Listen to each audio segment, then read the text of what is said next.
Gus, para sahabat sangat menghormati Rasulullah, tetapi Rasul sendiri melarang bentuk penghormatan yang berlebihan. Bagaimana cara memahami titik tengah penghormatan yang benar kepada Nabi?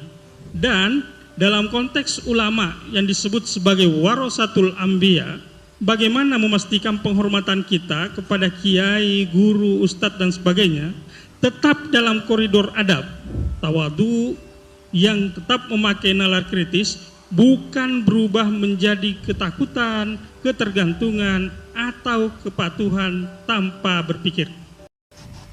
Ini pertanyaan yang mudah dijawab, asal sampean nggak punya sentimen. Biasa aja. Saya ini kan kata orang banyak, saya ini kan ya Gus, ya Kiai, ya Gus asli. Bapak saya Kiai, bapak saya Kiai. Tapi ya nggak ingin dihormati berlebihan. Buktinya disuruh Mas Fikri ya mau. Di pidatoni Pak Nazar ya saya dengerin. Kan berarti saya juga sopan gitu. Jadi begini ya. Ini yang harus diketahui, bukan sekedar sunat harus. Nabi itu sering memaklumatkan diri, innama ana basyarun, saya ini manusia. Karena beliau jadi Nabi setelah Nabi Isa yang dihormati sedemikian rupa. Ya, terus Nabi itu ya memperlihatkan kalau sering tersinggung. Misalnya ada orang yang nggak suka sama Said Abbas pamannya, Nabi ya tersinggung. Kalau nggak suka keluarganya tersinggung. Tapi setelah itu Nabi membenahi dirinya sendiri bahwa saya ini Nabi, rujukannya hak, bukan sentimen keluarga.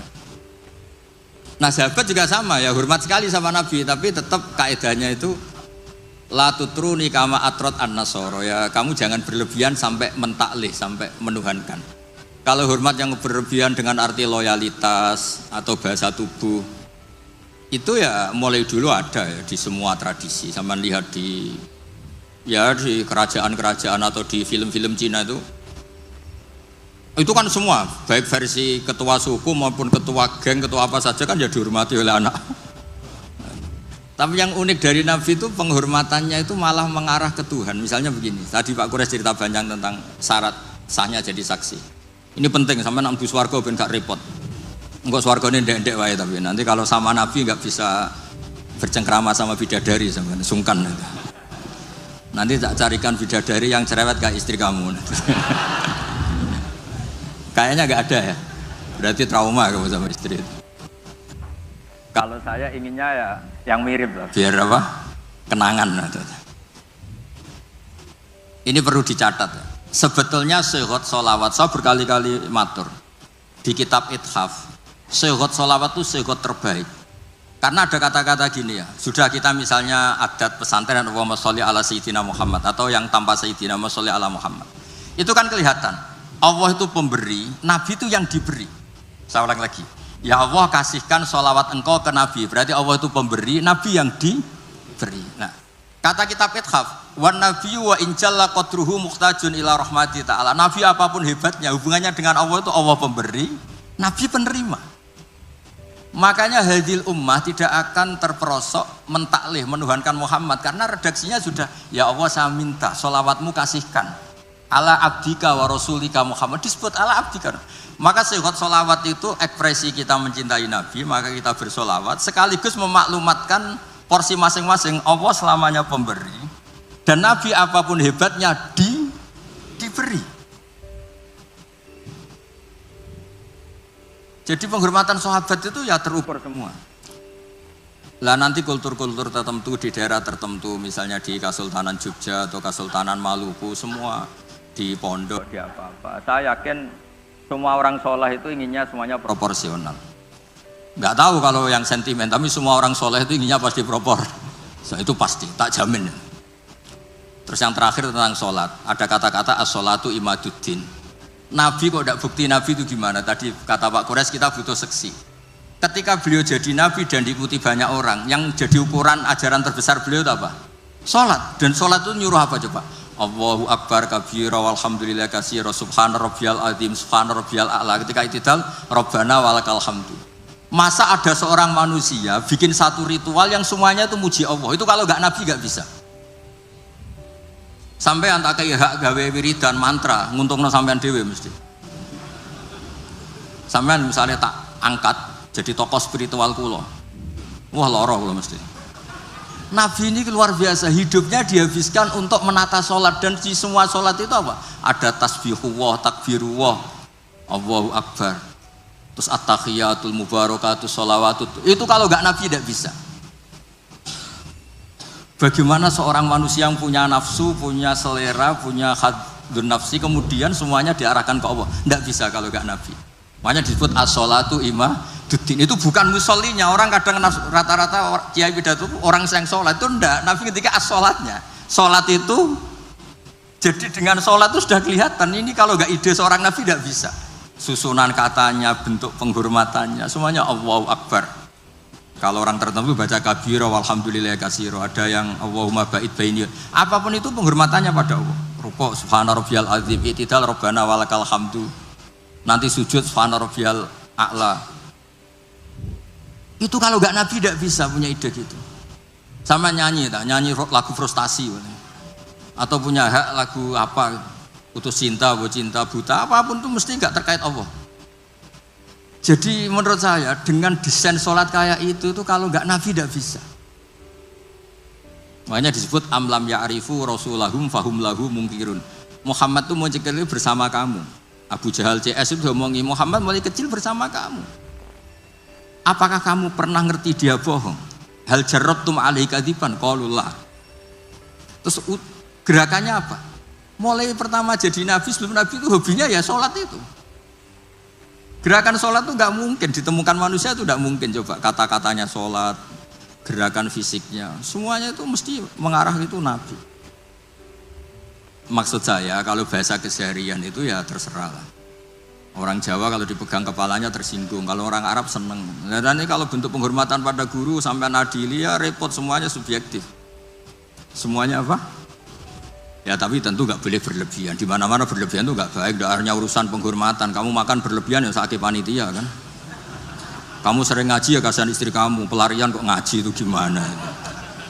Kamu terlalu sayang istri ya kasihan ibu kamu. Karena apa-apa kalau berlebihan kan enggak. Makanya saya tuh sering cerita kalau ada santri sering sowan saya sama istrinya tak marahin. Kamu tuh santri enggak benar, terlalu mesra. Ternyata betul. Setelah beberapa hari ibunya datang. Ya Gus, Jokrabi lali kulo setelah menikah lepas saya. Ya karena berlebihan itu. Kayak orang kok seneng ngaji, bahaya itu mesti. Agak-agak banyak masalah itu. Ini bukan suudon, suul yakin. Tapi bagus pelariannya kok ngaji. Coba sekarang misalnya istri sampean sedang mesra terus ngajak liburan ke Australia, milih ngaji Gus Pak apa ke Australia? Ayo jawab. Sedang mesra-mesranya, Pi, ayo main ke Australia, mumpung saya uangnya banyak. Sudah kamu tak traktir, ngaji apa liburan? Oh yang bener. Yang jujur gitu loh. Ya tapi nggak apa-apa, ngaji itu sudah bagus. Mulai dulu ya gitu, mulai dulu ya. Sayyidina Ali itu kalau ke masjid itu sedang bentrok sama Sayyidah Fatimah. Kalau enggak ya di rumah sama Sayyidah Fatimah. Artinya itu manusiawi. Makanya Nabi tanya, mana suamimu? Baini wa bainahu syai'un, tadi ada geger sama saya, makanya enggak di rumah. Ternyata tidur di masjid. Kalau kata KNO karena bayangkan ada beduk, tidur di bawah beduk. Padahal masjidnya Nabi tidak ada beduk. Terus ya abad turab. Ya dulu itu biasa orang ke masjid itu karena uzubah, belum nikah kayak Abdul bin Umar atau Ali baru masalah dengan Sayyidah Fatimah. Sekarang ya alhamdulillah banyak yang teruskan itu. Kalau sedang banyak masalah ya sering ke masjid, kalau enggak ya enggak, itu sanadnya mutasil itu. Jadi beragama itu ya untuk manusia biasa aja. Sementing tauhidnya ditata. Tadi kata Pak Quraisy kalau iman sama Rasulullah Muhammad Nabi ya syahadahnya di minimal syahadat tadi. Orang punya ide menemukan sholat itu kalau enggak seorang Nabi itu tidak bisa. Coba kalimat sholat itu menguntungkan Nabi apa menguntungkan Allah? Kalau boleh dibahasakan, semuanya mengarah ke Allah. Bahkan hubungannya Nabi dengan Allah itu kita katakan apa? Allahumma sholli, ya Allah kasih. Nabi saya ini kasih rahmatmu. Tetap saja hubungannya Allah pemberi, Nabi diberi, penerima. Jadi nggak mungkin agama ini kebablasan sampai menuhankan. Nah, masuk surga pun dengan rahmatnya Allah. Sampai Nabi ngintikan kamu tidak masuk surga karena amal kamu. Wala anta ya Rasulullah, juga engkau tidak masuk surga karena amal engkau. Wala ana illa ayataghammadani ya Allah bi rahmati. Kayak apa? Segalanya itu Allah itu kayak keren kan jenengan? Keren. Sekarang ngrungokno ngaji.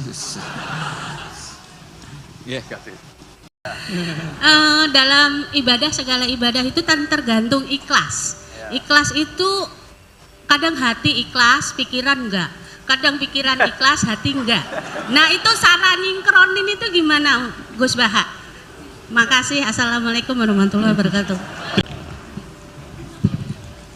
Ya ini alhamdulillah ada yang berani tanya ikhlas. Ini semua yang datang juga agak ikhlas.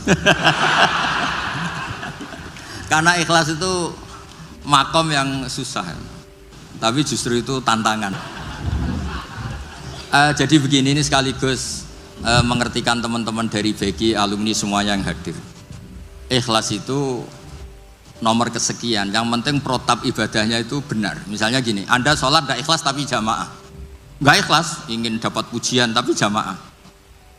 Itu di situ kan ada pengakuan kalau itu wajib.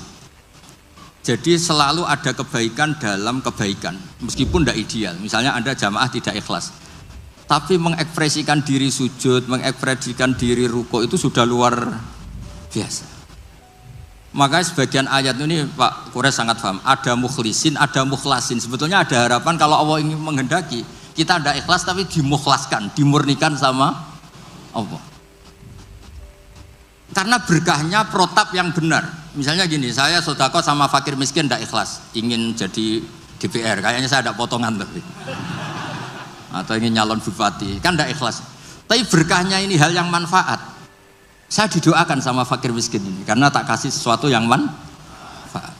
Jadi menurut saya Anda jangan hanya ngaji ikhlas, juga ngaji pentingnya amal soleh itu pasti bermanfaat. Sama lagi pentingnya amal soleh itu pasti bermanfaat.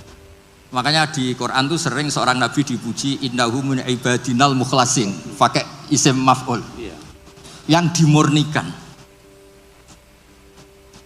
Sama lagi mukhlasin tuh yang dimurnikan. Saya beri contoh, tapi Pak jangan tiru, terutama yang muda-muda ini yang masih puber-puber bahaya itu kalau ditiru. Zulaikha itu cantik, cantik banget. Ya pinter goda, sudah cantik pinter goda Zulaikha ini. Yusuf itu ganteng, perjaka, ya layak digoda. Makanya sama niru susah karena ini butuh layak digoda. Nah ini dengerin betul ini betapa ikhlas itu nomor 2. Yang nomor 1 itu amal itu benar dulu. Sehingga digambarkan Quran walaqad hammat bi. Zulaikha ingin nikmati Yusuf, wa hamma biya. Yusuf sebagai orang normal juga ingin nikmati Zulaikha. Tapi terusannya laula ar-ra'a burhana rabbi. Terus Allah hentikan kadzalika linasrifa anhu su'a wal fakhsha. Ini campur tangan Allah itu nomor 1. Tapi saya kata Allah tetap gak ingin kekasih saya ini ada masalah. Lagi-lagi kita harus selalu berdoa supaya Allah yang menyelamatkan kita. Bukan amal kita, bukan ikhlas kita, bukan semuanya. Kita hanya bergantung ingin diselamatkan Allah. Ini disebut iyyaka na'budu wa iyyaka nasta'in. Kita hanya minta pertolongan dari Allah. Bagaimana cara terbaik kita dalam meneladani Rasulullah zaman now, zaman sekarang? Fahami sunnah Nabi, fahami Al-Quran.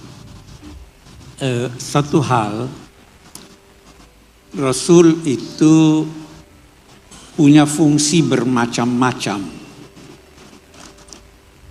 Bisa jadi fungsinya sebagai pribadi. Dia suka makan ini, dia tidak suka makan itu.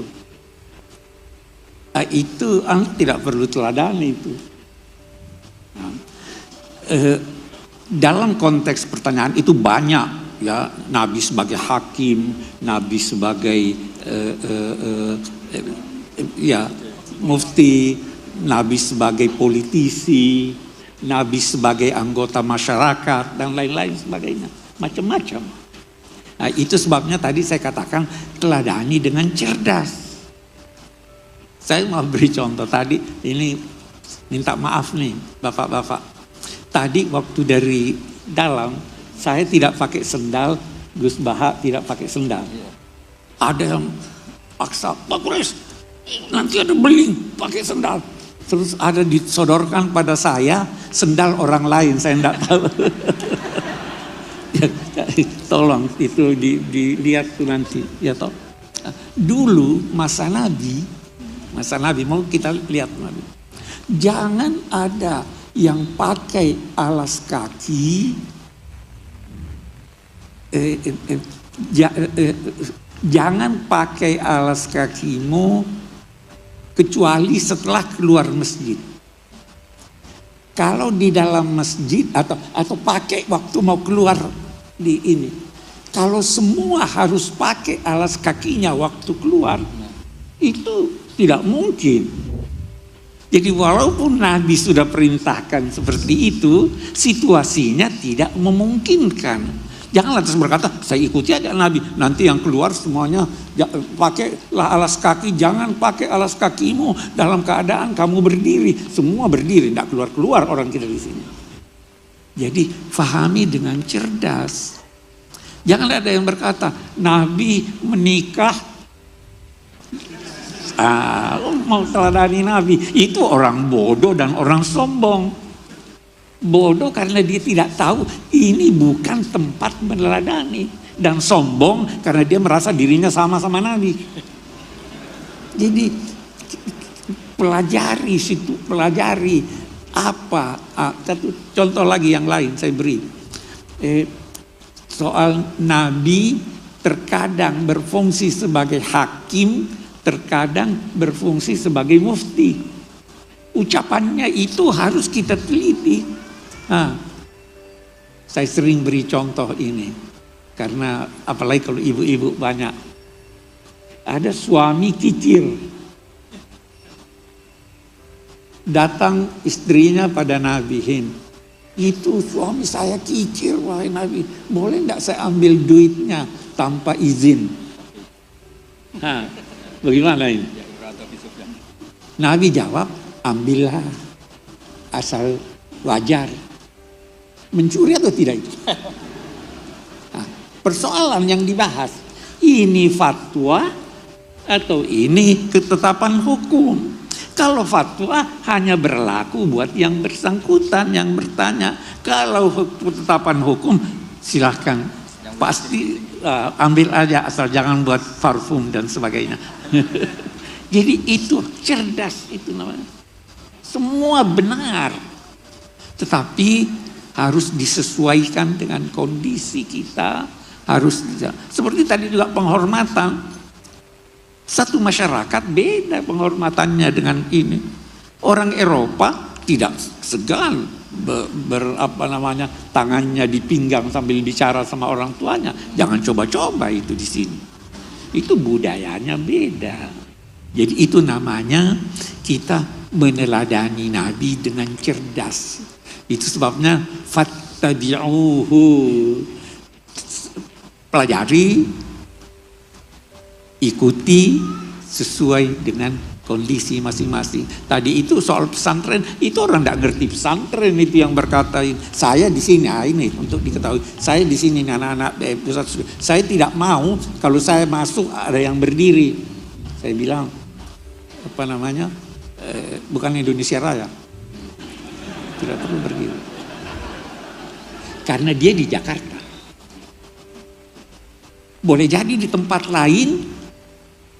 Saya dulu waktu di pesantren begitu. Itu situasinya seperti itu. Saya tidak mau orang nunduk-nunduk, tidak usah kalau di sini. Tapi kalau di tempat lain, jangan tidak mengerti budaya setempat. Dulu itu ada heboh waktu penandatanganan Bung Karno, Pak Harto menandatangani bantuan itu sambil begini. Itu dikritik orang. Karena dia tidak tahu budaya setempat. Pesantren itu ada budayanya. Universitas itu ada budayanya. Kita diperintahkan menegakkan ma'ruf, budaya positif. Jadi itu begitu meneladani Nabi ya. Jadi cerdas, harus cerdas. Oke deh, saya kira itu.